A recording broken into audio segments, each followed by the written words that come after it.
वत्तीनी व ज़ैतून।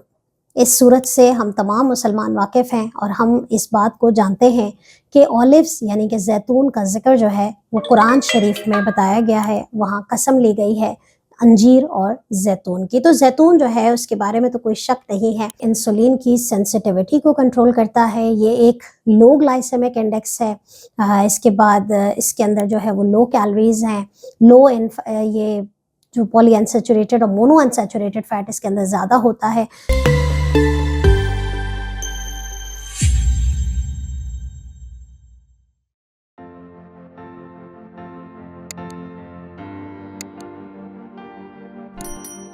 रब इश्रह ली सदरी व यस्सिर ली अमरी वाहलुल उक़दतम मिन लिसानी यफ़क़हू क़ौली। अस्सलाम वालेकुम, डॉक्टर सनिया Bashir here, consultant diabetologist, CEO of diabetes टेलीकेयर।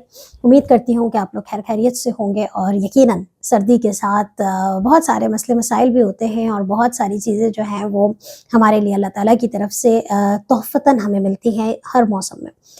तो जहाँ हम सर्दी की बात करते हैं और अभी अभी मैं चूँकि सऊदी अरब से वापस आई हूँ, तो एक बड़ा ज़बरदस्त चीज़ मुझे देखने को मिली कि वहाँ के लोग ज़ैतून का इस्तेमाल यानी कि ऑलिव्स का इस्तेमाल बहुत करते हैं। तो हम देखते हैं कि शुगर के पेशेंट्स को अगर ज़ैतून खाने को दिया जाए तो क्या-क्या फ़ायदे उन्हें मिलते हैं, किस तरीके से उनकी शुगर कंट्रोल होती है, किस तरीके से वो इस्तेमाल कर सकते हैं, कौन-सा ऑलिव खाना चाहिए, क्या इसके फ़ायदे हैं, क्या इसके नुकसानात हैं, कितना खाएँ, कैसे खाएँ, किस तरीके से अपनी रेसिपीज़ में शामिल करें। तो इस वीडियो में हम देखेंगे कि आखिर ज़ैतून के सेहत पे क्या असरअंदाज़ होते हैं और किस तरीके से वो डायबिटिक पेशेंट की शुगर कंट्रोल करने में हेल्प आउट करती है। तो वीडियो को अंत तक ज़रूर देखिएगा। अगर आपने अभी तक हमारा चैनल सब्सक्राइब नहीं किया है तो चैनल को ज़रूर सब्सक्राइब कीजिए, क्योंकि आप जानते हैं कि ये चैनल है डेडिकेटेडली शुगर के पेशेंट्स के लिए। वत्तीनी व ज़ैतून, इस सूरत से हम तमाम मुसलमान वाकिफ़ हैं और हम इस बात को जानते हैं कि ऑलिव्स यानी कि ज़ैतून का ज़िक्र जो है वो कुरान शरीफ में बताया गया है, वहाँ कसम ली गई है अंजीर और ज़ैतून की। तो ज़ैतून जो है उसके बारे में तो कोई शक नहीं है कि उसका इस्तेमाल जो है वो सुन्नत नबी सल्लल्लाहु अलैहि वसल्लम भी है, कुरान शरीफ में भी इसका ज़िक्र है। लेकिन हमें ये जानना ज़रूरी है कि शुगर के पेशेंट्स किस तरीके से इस्तेमाल कर सकते हैं और क्या इसके फ़ायदे हैं। तो ज़ैतून जो है वो हमारे जिस्म पे किस तरीके से रिएक्ट करता है, तो एक बात याद रखें कि ज़ैतून बेसिकली हमारे लिए एज़ एन एंटी इन्फ्लेमेटरी काम करता है, एंटीऑक्सीडेंट काम करता है।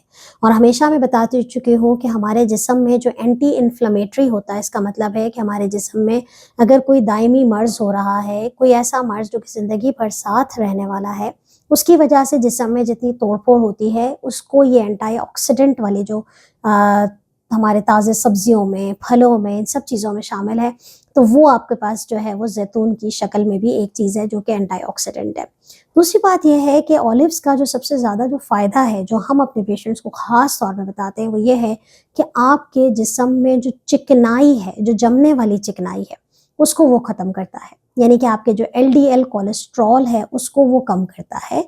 और मज़े की बात ये है कि ये आपके HDL यानी कि अच्छा कोलेस्ट्रॉल लेवल को बढ़ा देता है। तो सबसे ज़्यादा जो ऑलिव का फ़ायदा है वो यही है कि इसके अंदर मोनो अनसैचुरेटेड फैटी एसिड्स हैं, इसके अंदर ओमेगा 3 है, इसके अंदर जो है वो ओमेगा 6 है। आपको जो कोलेस्ट्रॉल की मैनेजमेंट में बड़ा हेल्प करता है और यही वजह है कि शुगर के पेशेंट्स का जब कोलेस्ट्रॉल लेवल कंट्रोल में आता है तो उसकी शुगर भी खुद ब खुद कंट्रोल में आती है। ये बात आप अक्सर लोग मुझसे पूछते हैं कि क्या रिलेशनशिप है, तो बड़ा गहरा रिलेशनशिप है कि अगर आपकी बॉडी में कोलेस्ट्रॉल का लेवल कंट्रोल नहीं हो रहा तो इंसुलिन की रेजिस्टेंस कंट्रोल नहीं होगी, तो आपकी डायबिटीज़ कंट्रोल नहीं होगी। तो आपको कोलेस्ट्रॉल को भी चेक रखना ज़रूरी है, उसको भी बैलेंस में रखना बहुत ज़्यादा ज़रूरी है। तो ये एक बहुत बड़ा फ़ायदा है ऑलिव के इस्तेमाल का। इंसुलिन की सेंसिटिविटी को कंट्रोल करता है, ये एक लो ग्लाइसेमिक इंडेक्स है। इसके बाद इसके अंदर जो है वो लो कैलोरीज़ हैं, ये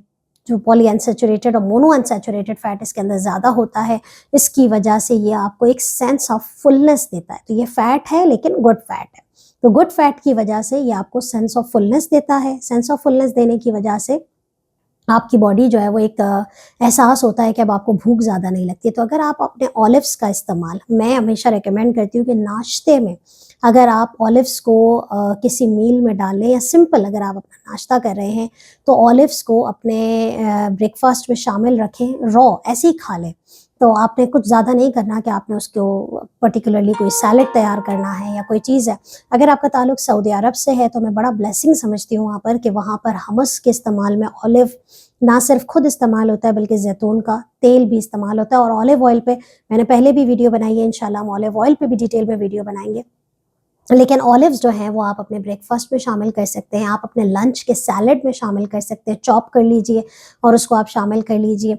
इसके बाद जो है वो अगर आप रात में इस्तेमाल करते हैं तो आप हमस वगैरह की फॉर्म में भी ऑलिव हमस होता है या बाबा गणेश है जो कि बैंगन से बनता है, उसको आप इस्तेमाल कर सकते हैं। बहुत सारे लोग जो कि पाकिस्तान से ताल्लुक़ रखते हैं शायद ये टर्मिनोलॉजीज़ उनके लिए नई हो, तो हमने उसकी रेसिपीज़ अपने ब्लॉग पे पोस्ट की हुई हैं, www.diabetestelecare.com पे आप जाइए, वहाँ रेसिपीज़ मौजूद है। 2-3 चीज़ें बड़ी ज़रूरी समझने की हैं। एक तो ये है कि जब आप ज़ैतून का इस्तेमाल करते हैं अमूमी तौर पे, चूँकि हमें बहुत ईज़िली फ्रेश ऑलिव्स तो नहीं मिलते हैं, लेकिन अगर आपको किसी कैन में मिल रहे हैं, अक्सर हमारे पास बॉटल्स मौजूद होती हैं जिनके अंदर जो है वो सिरप मौजूद होता है। अच्छा, थोड़ा-सा ख़्याल ये रखना है कि इसके अंदर जो पानी होता है बेसिकली वो थोड़ा-सा नमकीन होता है।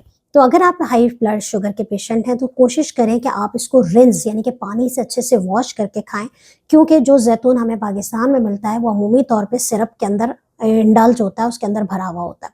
तो जैतून को आप पानी से रिंस करके खाएं ताकि उसका सोडियम कंटेंट रिमूव हो जाए। एक बात तो ये जहन में रखनी है।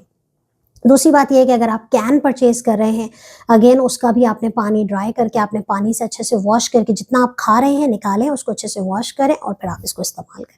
एक चीज़ हो गई। दूसरी बात ये है कि ऑलिव्स जो हैं वो 2 कलर के आते हैं, ग्रीन ऑलिव्स भी होते हैं, ब्लैक ऑलिव्स भी होते हैं। इन दोनों का न्यूट्रिशनली यानी कि जो सेहत पे असर-अंदाज़ है वो तो एक ही तरीके से होता है, दोनों ही बहुत अच्छे हैं, लेकिन जो ग्रीन ऑलिव्स हैं बेसिकली उसके अंदर थोड़ा-सा कैलोरी ज़्यादा होती है। जो हरे वाले ज़ैतून होते हैं उनके अंदर कैलोरी ज़्यादा होती है, उनके अंदर फैट का कंटेंट ज़्यादा होता है, उनके अंदर सोडियम का यानी कि नमक की मिकदार भी ग्रीन ऑलिव्स में नेचुरली ज़्यादा होती है। क्योंकि उन दोनों के जो प्रोसेसिंग है वो थोड़ा-सा डिफरेंट रखता है। अच्छा, ब्लैक ऑलिव्स क्या है? ब्लैक ऑलिव थोड़ा-सा लेस कैलोरी है, उसके अंदर लेस फैट है, उसके अंदर लेस सोडियम है। तो अगर आप प्रेफ़रेंस की जाए कि अगर आपने वज़न कम करना है, शुगर के पेशेंट हैं, ब्लड प्रेशर का भी डाउट है, सब चीज़ें हैं, तो आप फिर ब्लैक ऑलिव्स को प्रेफ़र करें। अदरवाइज़ आप एज़ अ हेल्थ पर्सपेक्टिव आप ग्रीन ऑलिव्स का भी इस्तेमाल कर सकते हैं। तो ये हो गया। अच्छा, आप कितना खाना है? एक टाइम पे कोशिश करें कि आप 1 से 2 ऑलिव्स यानी कि पूरे दिन में हम ये कहते हैं कि आप 4 से 5 ऑलिव्स का इस्तेमाल जो है वो मीडियम साइज़ के छोटे वाले जो होते हैं, वो आप ऑलिव्स का इस्तेमाल कर सकते हैं। आइडियली प्रैक्टिकल पर्पज़ के हवाले से किताबें तो ये कहती है कि आप दिन में 5 से 6 आराम से खा सकते हैं, यानी कि 2 आप एट अ टाइम इस्तेमाल कर लें।